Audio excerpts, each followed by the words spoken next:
Bonjour à tous. Aujourd'hui, on se retrouve pour une autre série de vidéos. Je vais vous parler aujourd'hui de qu'est-ce qui se passe quand on meurt. Déjà, quand on meurt, il faut savoir que notre âme, elle sort du corps au bout de 3 jours. D'accord? Ça veut dire qu'au bout de 3 jours, notre âme, elle sort du corps. Vous n'avez donc plus de corps, plus de matière, vous êtes juste une boule d'énergie. C'est pour ça qu'on dit que l'âme ne meurt jamais, puisque le corps part, mais votre conscience énergétique, elle reste. Ensuite, il faut savoir que quand on meurt, on voit souvent le tunnel quand on arrive là-haut. On a souvent aussi un bilan de notre vie qui est dressé devant nos yeux. Comme pour vous dire, tu vois, ce que tu as fait là, c'est bien, ce que tu as fait là, c'est moins bien. Ce que tu as fait là, c'est bien, ce que tu as fait là, c'est moins bien. C'est un bilan de votre vie qui va vous aider à évoluer en fait, une fois que vous êtes passé de l'autre côté. Ensuite, il faut savoir que le monde, c'est pas des cases. Quand vous partez de votre vie terrestre, il y a 3 mondes qui s'ouvrent à vous. Il y a le monde des guides et des anges, le monde du bas astral et le purgatoire. Pour les personnes qui ont fait le bien autour d'elles toute leur vie, ils vont avoir le droit d'aller avec les guides.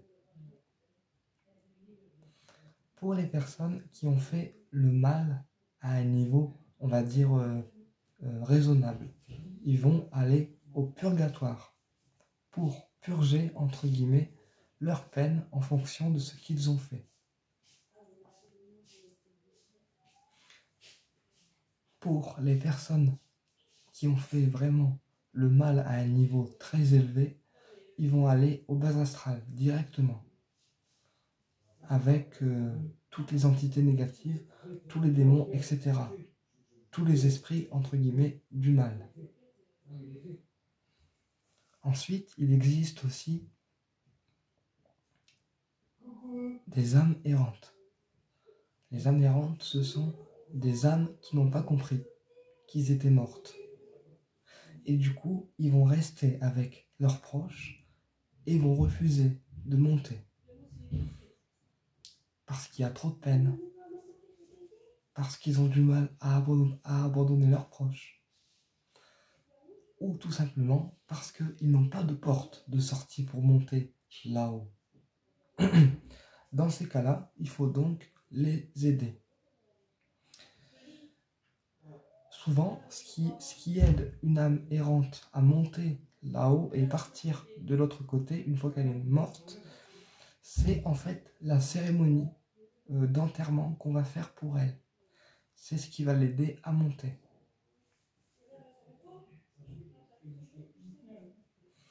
D'accord ? Ensuite, qu'est-ce qu'on fait une fois qu'on meurt là-haut ? Parce qu'on me dit souvent, on monte là-haut, mais qu'est-ce qu'on y fait ? En fait, le rôle des âmes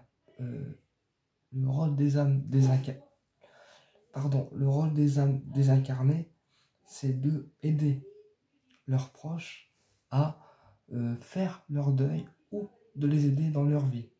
Donc, par exemple, si ils sentent qu'un proche est en difficulté, ils vont l'aider en lui montrant le chemin qu'il doit prendre ou en accélérant certaines choses dans leur vie pour que leurs proches, ils galèrent moins.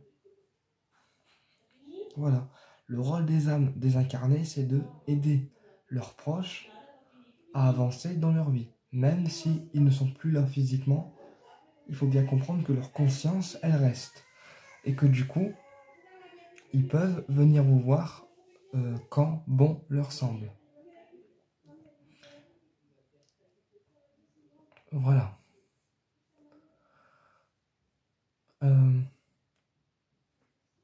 Et en fait, souvent, pour vous montrer qu'ils sont toujours là, eh bien, ils viennent vous voir dans vos rêves, pour vous dire, je suis toujours là.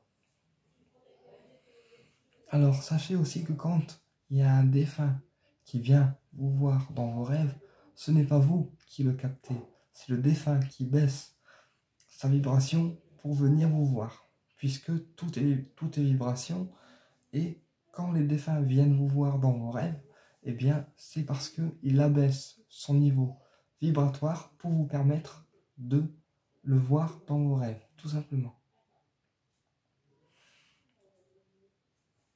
Voilà à peu près ce qu'on devient une fois qu'on meurt. Alors ensuite, il y a aussi d'autres personnes qui ne montent pas du tout là-haut. Ça veut dire qu'une fois qu'ils meurent, leur âme ne sort pas du corps. Pourquoi? Parce que en fait, ces personnes-là, ça veut dire qu'ils ont fait trop de mal sur Terre pour mériter d'avoir une vie après leur mort. C'est peut-être dur ce que je vais dire, mais c'est la vérité. C'est ce que moi, en tout cas en tant que médium, je me suis aperçu et je me suis rendu compte. Puisque moi, il faut savoir que moi, je vois les défunts et qu'il y a certaines âmes qui me disent que tout le monde n'a pas le droit de monter parce que quand on a fait trop de mal sur Terre, on leur interdit l'accès en fait au monde supérieur. Voilà. Ensuite, on a aussi des âmes du bas astral qui, eux, vont bouffer la vie des personnes. Ça veut dire que vous avez aussi des âmes du bas astral qui malheureusement peuvent venir sur les personnes toxiques ou dépressives.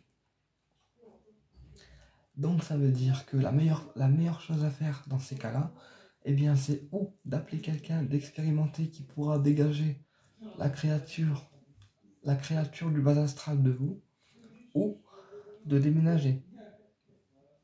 Puisque si vous restez dans une habitation hantée par une créature du bas astral, eh bien elle va vous pourrir la vie jusqu'au bout. Voilà. Mais ça c'est pas le sujet, je ferai une autre vidéo dessus encore pour expliquer ce que peut faire le bas astral. Mais en gros, voilà ce qui se passe quand on meurt.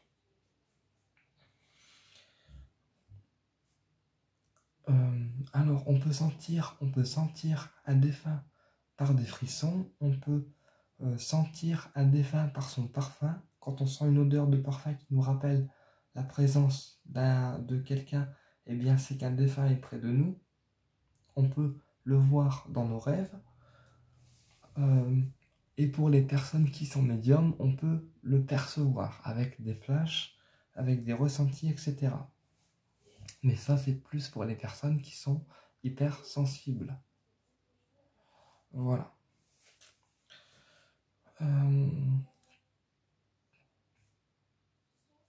Ensuite, comment on peut savoir si un défunt est près de